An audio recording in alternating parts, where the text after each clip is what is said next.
নমস্কার, দেখছেন কলকাতা টিভির সঙ্গে রয়েছে শুভাঙ্গী। শুরু করছি সংবাদ সারাদিন। 2 বছরের বেশ কম বয়সী শিশুদের কফ সিরাপ দেওয়া যাবে না। পরপর শিশু মৃত্যুর ঘটনায় এবার সতর্কতা জারি করা হয়েছে কেন্দ্রীয় স্বাস্থ্য মন্ত্রকের তরফে। মধ্যপ্রদেশ ও মহারাষ্ট্রে গত 2 সপ্তাহে 9 শিশুর মৃত্যু এবং কাশির সিরাপ থেকেই শিশু মৃত্যু সন্দেহ স্বাস্থ্যকর্তাদের, এবং তার জেরেই কিন্তু এই নির্দেশিকা জারি করা হয়েছে। 2 বছরের কম বয়সী শিশুদের দেওয়া যাবে না কফ সিরাপ। আমরা জানি যে কফ সিরাপ খেলে একটা ঘুম ঘুম প্রভাব ঘটে এবং সেই কারণেই এই নির্দেশিকা জারি। পাশাপাশি শিশু মৃত্যুর মতো ঘটনা ঘটেছে এবং তার জেরেই কিন্তু এবার স্বাস্থ্যকর্তাদের তরফে এই নির্দেশিকা এই দাবি করা হয়েছে। 2 বছরের কম বয়সী শিশুদের কফ সিরাপ নয়। পরপর শিশু মৃত্যুর ঘটনায় সতর্কতা জারি কেন্দ্রীয় স্বাস্থ্য মন্ত্রকের। মধ্যপ্রদেশ ও মহারাষ্ট্রে গত 2 সপ্তাহে 9 শিশুর মৃত্যু। কাশির সিরাপ থেকে শিশু মৃত্যু সন্দেহ স্বাস্থ্যকর্তাদের, এবং তারপরেই 2 বছরের কম বয়সী শিশুদের দেওয়া যাবে না কফ সিরাপ, এমনটাই কিন্তু বলা হয়েছে স্বাস্থ্যকর্তাদের তরফে। মধ্যপ্রদেশ ও মহারাষ্ট্রে গত 2 সপ্তাহে 9 শিশুর মৃত্যুর পরেই এবার কফ সিরাপ দেওয়া যাবে না 2 বছরের কম বেশি শিশুদের। আরো জানাবেন এখন নিউজরুম থেকে সরাসরি রয়েছেন প্রতিনিধি দুর্গা দাস বন্দ্যোপাধ্যায়। দুর্গাদা, মধ্যপ্রদেশ ও মহারাষ্ট্রে এই যে কাপ সিরাপ খেয়ে শিশু মৃত্যুর ঘটনা, তা কিন্তু সারা দেশ জুড়ে একটা চাঞ্চল্য সৃষ্টি করেছে। তার কারণ এই যে একের পর এক মৃত্যু, প্রায় 9 জনের মৃত্যু এবং 9 জনই শিশু, যার মধ্যে বিশেষজ্ঞরা দেখছে যে 5 জনকে নাকি ওই কাপ সিরাপ খাওয়ানো হয়েছিল। এখন ব্যাপারটা হচ্ছে যে মধ্যপ্রদেশের ছিন্দওয়াড়া জেলায় গত 2 সপ্তাহে যে শিশুগুলির মৃত্যু হয়েছে তাদের প্রত্যেকেরই প্রায় কিডনি বিকল হয়ে মৃত্যু হয়েছে, এবং এই কিডনি বিকল হয়ে যাওয়ার পেছনে ডাক্তাররা মনে করছেন যে সংশ্লিষ্ট যে কাপ সিরাপ, কাশির সিরাপ যেটি খাওয়ানো হয়েছিল তাই থেকেই কোনোভাবে কিডনিতে সংক্রমণ ঘটে এবং তার থেকে মৃত্যু হয়। যদিও বিষয়টি নিয়ে এখনও 100% নিশ্চিত হওয়া সম্ভব হয়েছে এমনটা নয়। তার কারণ স্বাস্থ্যকর্তাদের যে সন্দেহ যে এই যে কেন্দ্রীয় ওষুধ নিয়ন্ত্রণ সংস্থা CDSCO জানিয়েছে যে কাশির সিরাপকে দায়ী করা হচ্ছিল, যার মধ্যে কোনো ভেজাল নেই। তারা পরীক্ষাগারে এটা পরীক্ষা করে দেখেছে যে যে ওষুধগুলো বা যে কাপ সিরাপ দেওয়া হয়েছিল সেই কাপ সিরাপগুলোর মধ্যে কোনো ভেজাল আছে কি না, কিন্তু পরবর্তীকালে রিপোর্টে দেখা যাচ্ছে যে সংশ্লিষ্ট কাপ সিরাপগুলোর মধ্যে কোনো ভেজাল ছিল না। এগুলি জেনেরিক কাশি কমানোর ওষুধ কাপ সিরাপ, ডেক্সট্রোমেথরফ্যান এবং হাইড্রোব্রোমাইড। শিশু মৃত্যুর অভিযোগের পর ওষুধটির নমুনা পরীক্ষা করে কেন্দ্রীয় সংস্থা। এখনও পর্যন্ত কোনো ধরনের ভেজাল পাওয়া যায়নি।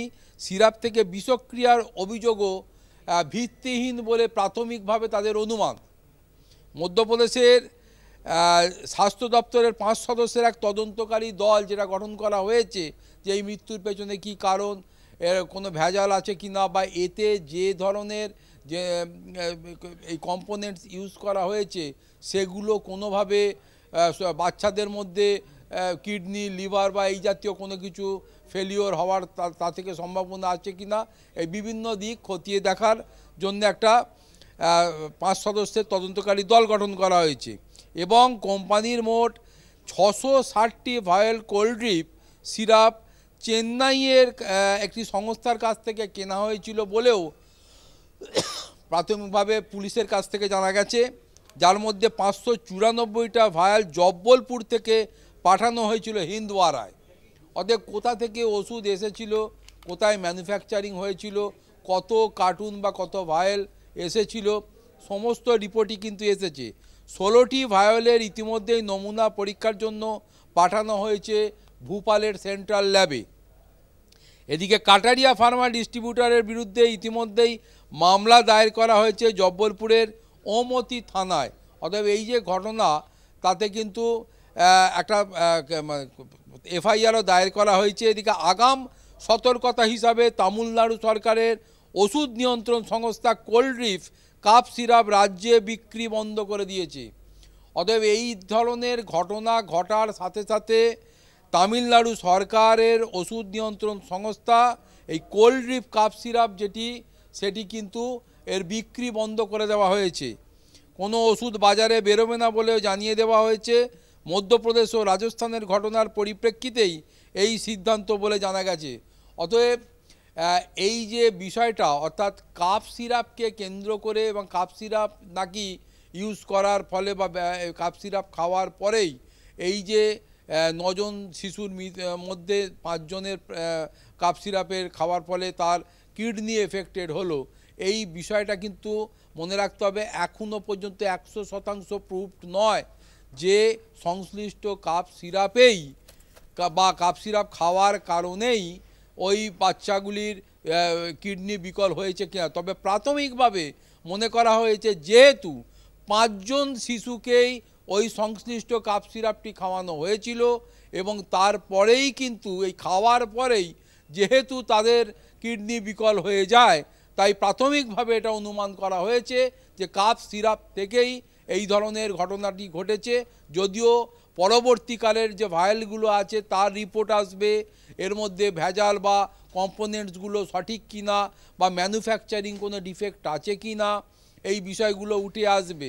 ফলে সব মিলিয়ে একটা যে ভয়ঙ্কর পরিস্থিতি চলছে যে কাপ সিরাপ খেলে বা কাপ সিরাপ খাওয়ার ফলে এই যে মৃত্যুর ঘটনা, পরবর্তী দিনে যদি এটা প্রমাণিত হয় যে সত্যি সত্যি কাপ সিরাপ খাওয়ার ফলেই এই ঘটনা ঘটেছে, তাহলে কিন্তু বড়সড় প্রশ্ন উঠবে কেন্দ্রীয় ড্রাগ কন্ট্রোল সিস্টেমের ওপর, তার সংস্থার ওপর। তার কারণ ভারতবর্ষে একাধিক এই ধরনের কাপ সিরাপ, এই জাতীয় ওষুধ বাজারে প্রচলিত রয়েছে, কিন্তু প্রকৃতই কি এদের গুণগত মান বিচার করা হয়, প্রকৃতই কি এদের মধ্যে যে কম্পোনেন্টসগুলো ইউজ করা হয় সেগুলো আমাদের শরীরের জন্য ফ্রেন্ডলি কিনা, বা এগুলো থেকে সাইড এফেক্ট কতটা হচ্ছে, কতটা মানুষের জন্য ভয়ঙ্কর হয়ে উঠতে পারে, এই বিষয়গুলো দেখা হয় কি না, এবং তারপরেই এই সংস্থাগুলি যে এইগুলো ম্যানুফ্যাকচারিং করে তার গুণগত মান অপরিবর্তনীয় আছে কিনা বা সঠিক আছে কিনা, এগুলো ঠিক মতো যাচাই করা হচ্ছে কিনা, এই বিষয় নিয়ে কিন্তু প্রশ্ন উঠবে এবং এই প্রশ্নের উত্তর দিতে হবে কেন্দ্রীয় সরকারের ড্রাগ নিয়ন্ত্রণ কন্ট্রোলের এই যে সংস্থা আছে তাকে। অনেক ধন্যবাদ। দুর্গাদা নিউজরুম থেকে সরাসরি ছিলেন প্রতিনিধি দুর্গাদাস বন্দ্যোপাধ্যায়। 2 বছরের কম বয়সী শিশুদের কাপ সিরাপে নয়, পরপর শিশু মৃত্যুর ঘটনায় এবার সতর্কতা জারি কেন্দ্রীয় স্বাস্থ্য মন্ত্রকের তরফে। মধ্যপ্রদেশ ও মহারাষ্ট্রে গত 2 সপ্তাহে 9 শিশুর মৃত্যু এবং তারপরেই কিন্তু কাপ সিরাপে না।